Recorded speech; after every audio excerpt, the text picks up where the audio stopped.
main thing is just don't give up. I mean, as long as we're breathing, there's still hope, right? And find a way. Don't be ashamed to find a way that works for you.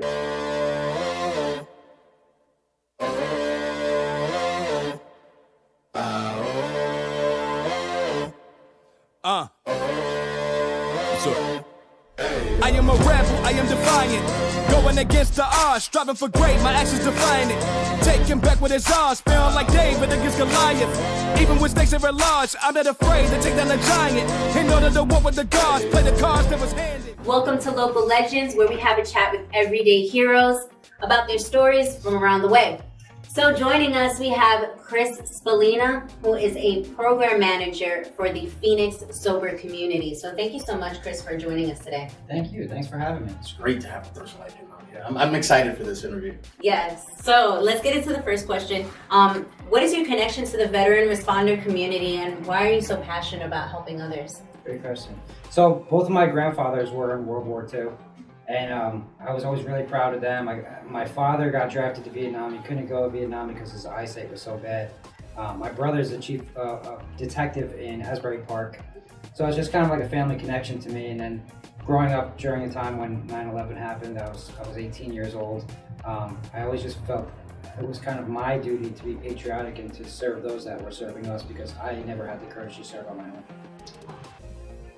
Amazing. That's awesome, man. So I have a question for you. How have you been able to achieve and maintain your sobriety? Because I see the shirt, and as soon as I saw you today, I said, I gotta have one of those shirts. So how have you been able to achieve and maintain that sobriety?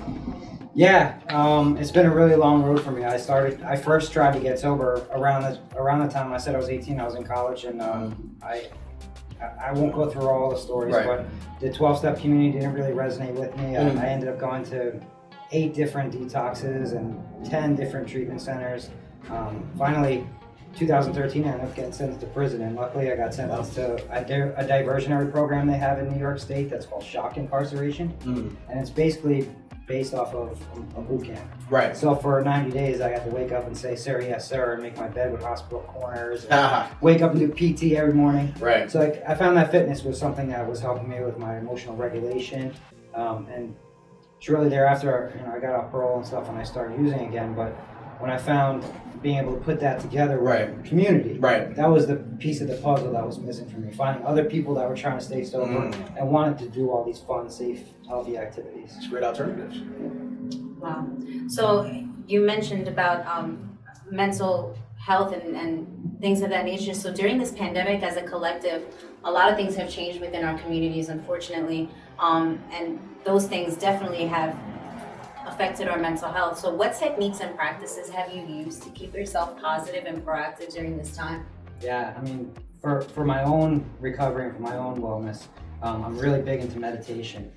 I actually became a meditation instructor earlier on in my recovery, so I was able to share that with others. But I have a dedicated meditation practice that I have a routine that I never waver from in the morning. And that made me able to be comfortable in silence and isolation when I had to be.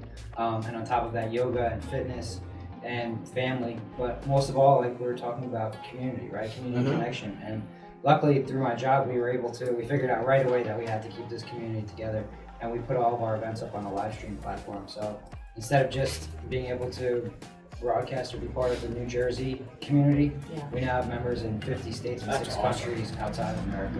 That's great. That's really cool. That's great. So Chris, what led you to this line of work? Well, my own challenges, my own struggles, right? Okay.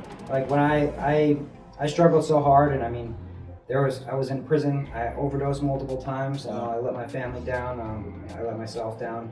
And once I found a way to keep myself safe, healthy, and well, I just felt called to share it with everybody that would listen. Right. There's a way out. There absolutely is a way. I agree. So what is the Phoenix, and how can other people get involved? Because you already mentioned that you guys have transitioned to online courses and classes. So talk to us a little bit about that. Sure. So the Phoenix is a nationwide nonprofit organization. Our mission is to build sober, active community that fuels resilience and harnesses the transformational power of connection. And to translate that, across the country, we have 24 states where we have a physical presence. We offer free CrossFit, yoga, meditation, hiking, biking, climbing, flag football, wiffle I ball, whatever told we you. can think of that's fun, safe, and healthy. And the only requirement to attend is 48 hours of sobriety, and it's all free. Wow. Right. So during the pandemic, we did transition into the live streaming platform. Since last year, when we were able to get outdoors and start doing events again, we put all our effort into bringing people together in person and keeping the live streaming. So now this year in New Jersey alone, we have over 1,000 members that have access to our program. Wow, that's awesome. So, for anyone struggling with substance abuse, and I know a lot of people who are veterans like myself who have struggled with substance abuse and alcohol abuse, what advice do you have for them?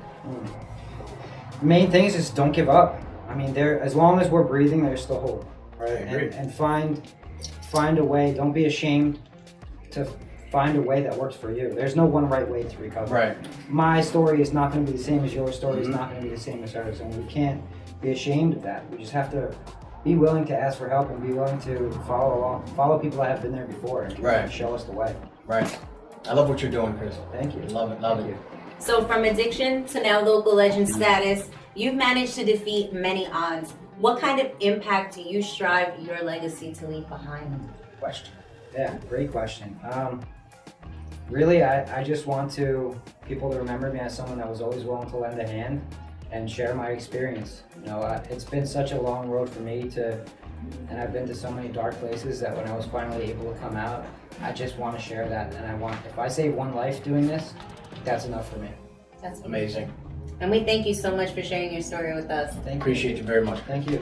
All right, that's it for us here at Local Legends. I'm your girl, Daniree. I'm Pedro. We'll see you next time.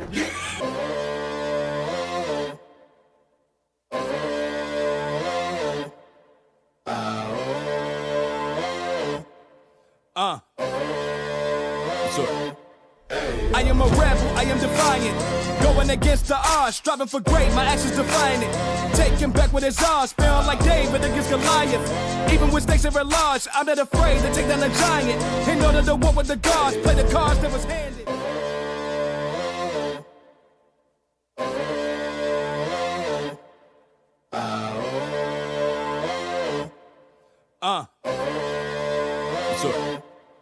I am a rebel, I am defiant. Going against the odds, striving for great, my actions define it. Taking back what is ours, feeling like David against Goliath. Even when stakes are large, I'm not afraid to take down a giant. In order to walk with the gods, play the cards that was handed.